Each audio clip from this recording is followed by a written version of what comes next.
نحمده ونصلي ونسلم على رسوله الكريم اما بعد فاعوذ بالله من الشيطان الرجيم بسم الله الرحمن الرحيم رب اشرح لي صدري ويسر لي امري واحلل عقدة من لساني يفقهوا قولي ربنا آتنا في الدنيا حسنة وفي الآخرة حسنة وقنا عذاب النار آمین بجاہ سید المرسلین صلی اللہ علیہ وآلہ وبارک وسلم۔ سورہ فتح کے چوتھے رکوع آخری رکوع کا آغاز ہے۔ آیت نمبر 27 میں فرمایا گیا، بے شک اللہ نے اپنے رسول کا سچا خواب سچ کر دیا، اگر اللہ چاہے تو تم ضرور مسجد حرام میں امن و امان سے داخل ہوگے، کچھ اپنے سروں کے بال منڈاتے ہوئے اور کچھ بال ترشواتے ہوئے، تمہیں کسی کا ڈر نہیں ہوگا، تو اللہ کو وہ معلوم ہے جو تمہیں معلوم نہیں، تو اس نے مکے میں داخلے سے پہلے ایک نزدیک آنے والی فتح رکھی ہے۔ فرمایا، لقد صدق اللہ رسولہ الرؤیا بالحق، بے شک اللہ نے اپنے رسول کا سچا خواب سچ کر دیا۔ اس آیت مبارکہ کے شان نزول کے متعلق رسول کریم صلی اللہ علیہ وسلم نے حدیبیہ کا قصد فرمانے سے پہلے مدینہ طیبہ میں خواب دیکھا تھا کہ آپ اپنے اصحاب رضی اللہ تعالی عنہم کے ساتھ مکہ معظمہ میں امن سے داخل ہوئے، اور اصحاب رضی اللہ عنہم میں سے بعض نے سر کے بال منڈائے اور بعض نے ترشوائے۔ یہ خواب آپ نے اپنے اصحاب رضی اللہ عنہم سے بیان فرمائے، تو انہیں خوشی ہوئی اور انہوں نے خیال کیا کہ اسی سال وہ مکہ مکرمہ میں داخل ہوں گے۔ جب مسلمان حدیبیہ سے صلح کے بعد واپس ہوئے اور اس سال مکہ مکرمہ میں ان کا داخلہ نہ ہوا تو منافقین نے مذاق اڑایا، تانے دیے اور کہا کہ اس خواب کا کیا ہوا؟ تو اس پر یہ اللہ تبارک و تعالیٰ نے یہ آیت نازل فرمائی اور اس خواب کے مضمون کی تصدیق فرمائی کہ ضرور ایسا ہوگا۔ اگلے سال ایسا ہی ہوا اور مسلمان اگلے سال بڑی شان و شوکت کے ساتھ مکہ مکرمہ میں فاتحانہ داخل ہوئے۔ تو آیت کریمہ کا خلاصہ یہ ہے کہ بے شک اللہ تبارک و تعالیٰ نے اپنے حبیب صلی اللہ علیہ وآلہ وبارک وسلم کا سچا خواب سچ کر دیا۔ اگر اللہ تبارک و تعالیٰ چاہے تو تم ضرور مسجد حرام میں امن و امان سے داخل ہوگے، اور کچھ اپنے سروں کے تمام بال منڈاتے ہوئے اور کچھ تھوڑے سے بال ترشواتے ہوئے، تمہیں کسی دشمن کا ڈر نہیں ہوگا، اور اللہ تعالیٰ کو وہ معلوم ہے جو تمہیں معلوم نہیں، یعنی یہ کہ تمہارا داخل ہونا اگلے سال ہے اور تم اسی سال سمجھے تھے، اور تمہارے لیے تاخیر بہتر تھی کہ اس کے باعث وہاں کے ضعیف مسلمان پامال ہونے سے بچ گئے، تو اس نے مکے میں داخلے سے پہلے ایک نزدیک آنے والی فتح رکھی ہے کہ جس فتح کا وعدہ کیا گیا اس کے حاصل ہونے تک مسلمانوں کے دل اس سے راحت پائیں۔ نزدیک آنے والی فتح سے مراد خیبر کی فتح ہے۔ پھر آگے آیت نمبر 28 میں فرمایا، وہی اللہ ہے جس نے اپنے رسول کو ہدایت دی اور سچے دین کے ساتھ بھیجا تاکہ اسے سب دینوں پر غالب کر دے، اور اللہ کافی گواہ ہے۔ جب اگلا سال آیا تو اللہ تعالیٰ نے رسول اللہ صلی اللہ علیہ وسلم کے خواب کا جلوہ دکھلایا اور واقعات اس کے مطابق رونما ہوئے۔ ارشاد فرماتا ہے، وہی اللہ ہے جس نے اپنے رسول کو ہدایت اور سچے دین کے ساتھ بھیجا کہ اسے سب دینوں پر غالب کر دے، خواہ وہ مشرکین کے دین ہوں یا اہل کتاب کے۔ اللہ تعالیٰ نے یہ نعمت عطا فرمائی اور اسلام کو تمام ادیان پر غالب فرما دیا۔ آیت کے آخر میں ارشاد فرمایا کہ بے شک اللہ تبارک و تعالیٰ اپنے حبیب محمد مصطفیٰ صلی اللہ علیہ وسلم کی رسالت پر گواہ ہے۔ اس سے معلوم ہوا کہ اللہ تبارک و تعالیٰ کی وحدانیت کی گواہی دینا رسول اللہ صلی اللہ علیہ وسلم کی سنت ہے، اور رسول اللہ صلی اللہ علیہ وسلم کی رسالت کی گواہی دینا اللہ کی سنت ہے۔ کلمہ طیبہ میں دونوں سنتیں جمع ہیں۔ پھر اس سورہ مبارکہ کی آخری آیت نمبر 29 میں فرمایا، محمد اللہ کے رسول ہیں اور ان کے ساتھ والے کافروں پر سخت آپس میں نرم دل ہیں، تو انہیں رکوع کرتے ہوئے سجدے کرتے ہوئے دیکھے گا، اللہ کا فضل و رضا چاہتے ہیں، ان کی علامت ان کے چہروں میں سجدوں کے نشان سے ہے، یہ ان کی صفت توریت میں مذکور ہے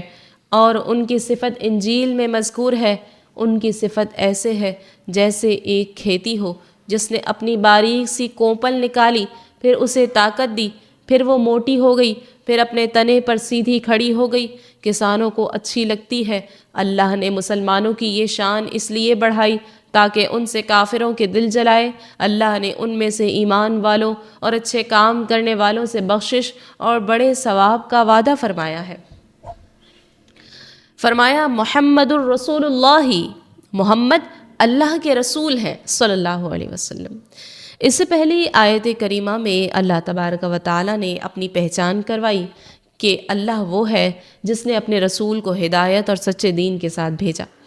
اور اس آیت میں اللہ تعالیٰ نے اپنے حبیب صلی اللہ علیہ وسلم کی پہچان کروا رہا ہے کہ محمد صلی اللہ علیہ وسلم اللہ تبارک و تعالیٰ کے رسول ہیں۔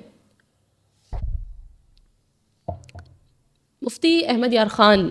نعیمی رحمۃ اللہ علیہ فرماتے ہیں کہ اگرچہ رسول اللہ صلی اللہ علیہ وسلم کی صفات بہت ہیں، لیکن اللہ تبارک و تعالیٰ نے انہیں یہاں رسالت کی صفت سے یاد فرمایا اور کلمے میں بھی یہی وصف رکھا دو وجہ سے۔ ایک تو یہ کہ رسول اللہ صلی اللہ علیہ وسلم کا تعلق رب سے بھی ہے اور مخلوق سے بھی۔ رسول میں ان دونوں تعلقوں کا ذکر ہے، یعنی خدا کے بھیجے ہوئے اور مخلوق کی طرف بھیجے ہوئے۔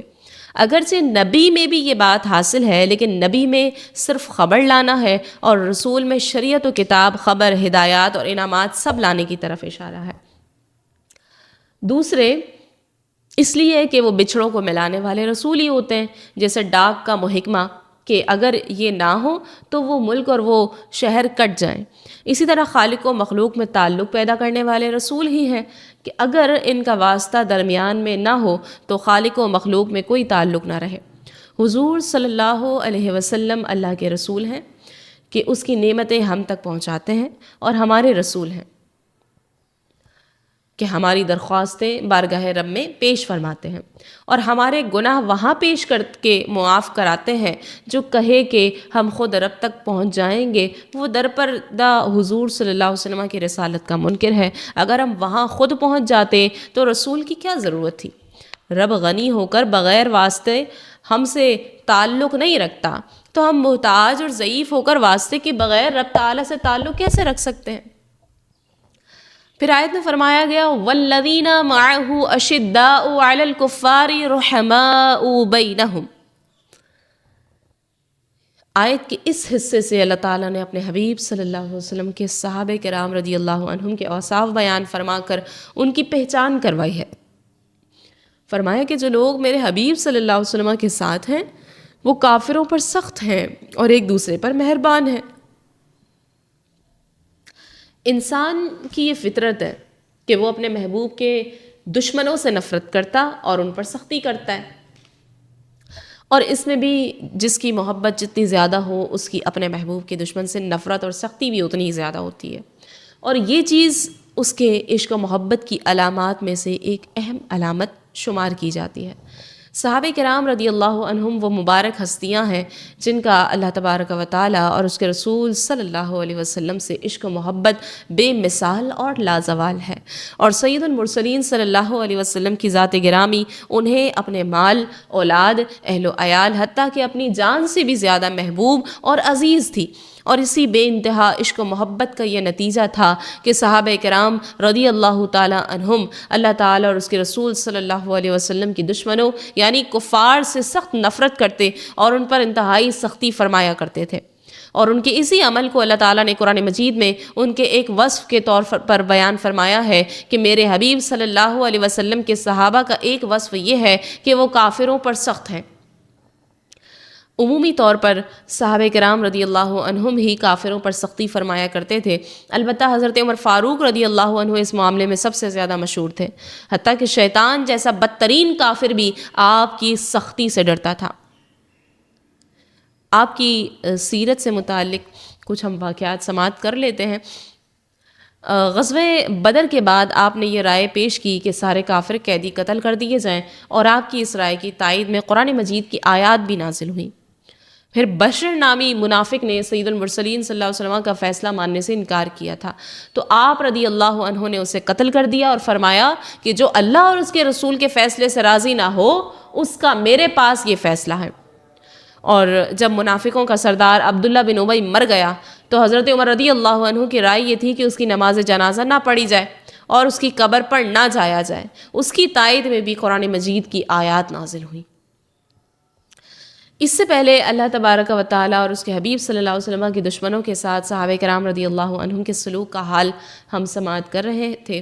اور اب اللہ تبارک و تعالیٰ اپنے حبیب صلی اللہ علیہ وسلم سے کامل محبت کرنے والوں کے باہمی سلوک کا حال بیان فرما رہا ہے۔ ان کا یہ وصف بیان کرتے ہوئے اللہ نے ارشاد فرمایا کہ وہ آپس میں نرم دل ہیں۔ صحابہ کرام رضی اللہ عنہم آپس میں ایسے نرم دل اور ایک دوسرے کے ساتھ ایسے محبت و مہربانی کرنے والے تھے جیسے اب ایک باپ اپنے بیٹے کے ساتھ کرتا ہے، اور ان کی یہ ایمانی محبت اس حد تک پہنچ گئی تھی کہ جب ایک صحابی رضی اللہ عنہ دوسرے کو دیکھتے تو فرط محبت سے مصافحہ اور معانقہ کرتے۔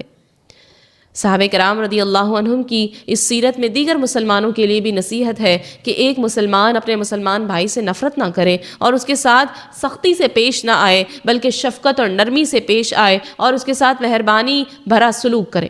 حدیث مبارکہ میں ہے کہ تم مسلمانوں کو آپس کی رحمت، باہمی محبت اور مہربانی میں ایک جسم کی طرح دیکھو گے کہ جب ایک عضو بیمار ہو جائے تو سارے جسم کے اعضاء بے خوابی اور بخار کی طرف ایک دوسرے کو بلاتے ہیں۔ اللہ تعالیٰ مسلمانوں کو آپس میں شفقت و نرمی سے پیش آنے اور ایک دوسرے پر مہربانی کی ہمیں توفیق مرحمت فرمائے۔ آیت میں فرمایا گیا تراہم رکعا سجدا، تو انہیں رکوع کرتے ہوئے سجدے کرتے ہوئے دیکھے گا، یعنی صحابہ کرام رضی اللہ عنہم کثرت سے اور پابندی کے ساتھ نمازیں پڑھتے ہیں، اسی لیے کبھی تم انہیں رکوع کرتے اور کبھی سجدہ کرتے ہوئے دیکھو گے، اور اس قدر عبادت سے ان کا مقصد صرف اللہ رب العزت کی رضا حاصل کرنا ہے۔ پھر آیت مبارکہ میں مزید فرمایا گیا سیماہم فی وجوہہم من اثر السجود، ان کی علامت ان کے چہروں میں سجدوں کے نشان سے ہے، یعنی ان کی عبادت کی علامت ان کے چہروں میں سجدوں کے اثر سے ظاہر ہے۔ بعض مفسرین فرماتے ہیں کہ یہ علامت وہ نور ہے جو قیامت کے دن ان کے چہروں سے تابع ہوگا اور اس سے پہچانے جائیں گے کہ انہوں نے دنیا میں اللہ تعالیٰ کی رضا کے لیے بہت سجدے کیے ہیں۔ اور بعض مفسرین فرماتے ہیں کہ وہ علامت یہ ہے کہ ان کے چہروں میں سجدے کا مقام 14ویں رات کے چاند کی طرح چمکتا دمکتا ہوگا۔ حضرت عطا کا قول ہے کہ رات کی لمبی نمازوں سے ان کے چہروں پر نور نمایاں ہوتا ہے، جیسا کہ حدیث شریف میں ہے جو رات میں کثرت سے نماز پڑھتا ہے تو صبح کو اس کا چہرہ خوبصورت ہو جاتا ہے۔ اور یہ بھی کہا گیا ہے کہ گرد کا نشان بھی سجدے کی علامت ہے۔ پھر مزید فرمایا گیا ذالک مثلہم فی التوراۃ ومثلہم فی الانجیل، یہ ان کی صفت توریت میں ہے اور ان کی صفت انجیل میں ہے۔ اس آیت کی ایک تفسیر یہ ہے کہ توریت اور انجیل میں صحابہ کرام رضی اللہ عنہم کے بیان کردہ یہ اوصاف ذکر ہیں، اور خاص طور پر وہ مثال ذکر ہے جو آگے ہم سماعت کریں گے۔ دوسری تفسیر یہ ہے کہ یہاں صحابہ کرام رضی اللہ عنہم کے جو اوصاف بیان ہوئے یہ توریت میں ذکر ہے، انجیل میں ذکر ہے، کہ ان کی مثال ایسے ہے جیسے ایک کھیتی ہو جس نے اپنی باریک سی کونپل نکالی، پھر اسے طاقت دی، پھر وہ موٹی ہو گئی، پھر اپنے تنے پر سیدھی کھڑی ہو گئی، اور ان چیزوں کی وجہ سے وہ کسانوں کو اچھی لگتی ہے۔ پھر آگے فرمایا گیا لیغیظ بہم الکفار، تاکہ ان سے کافروں کے دل جلیں، یعنی صحابہ کرام رضی اللہ عنہم کو کھیتی سے تشبیہ اس لیے دی گئی ہے تاکہ ان سے کافروں کے دل جلیں۔ اس سے معلوم ہوا کہ صحابہ کرام رضی اللہ عنہم سے جلنا کافروں کا طریقہ ہے۔ اللہ تعالی ہم سب کو ان کی الفت و محبت نصیب فرمائے۔ پھر فرمایا گیا وعد اللہ الذین آمنوا وعملوا الصالحات منہم، اللہ نے ان میں سے ایمان والوں اور اچھے کام کرنے والوں سے وعدہ فرمایا ہے۔ اس آیت کے شروع میں صحابہ کرام رضی اللہ عنہم کے اوصاف و فضائل بیان کیے گئے، اور آخر میں ان کو مغفرت اور اجر عظیم کے بشارت دی جا رہی ہے۔ یاد رکھیے کہ تمام صحابہ کرام رضی اللہ عنہم صاحب ایمان اور نیک اعمال کرنے والے ہیں، اس لیے یہ وعدہ سبھی صحابہ کرام رضی اللہ عنہم سے ہے۔ اور یہیں پر اسی آیت مبارکہ پر سورہ فتح اپنے اختتام کو پہنچتی ہے۔ آخر میں اللہ تعالیٰ سے دعا کرتے ہیں اے رب کریم ہمیں اپنے رسول صلی اللہ علیہ وسلم کے مشن کا سچا ساتھی بنا، ہمیں ان لوگوں میں شامل فرما جن کے دلوں میں آپس کی رحمت اور دشمنان حق کے مقابلے میں مضبوطی ہوتی ہے۔ اے اللہ ہمارے ایمان کو سرسبز درخت کی طرح بنا دے جو اپنی جڑوں میں مضبوط ہو، اپنے اعمال سے تیری خوشنودی حاصل کرے، ہمیں رکوع سجدہ اور تیری رضا کے طلبگاروں میں شامل فرما۔ آمین یا رب العالمین بجاہ سید المرسلین صلی اللہ علیہ وآلہ وبارک وسلم۔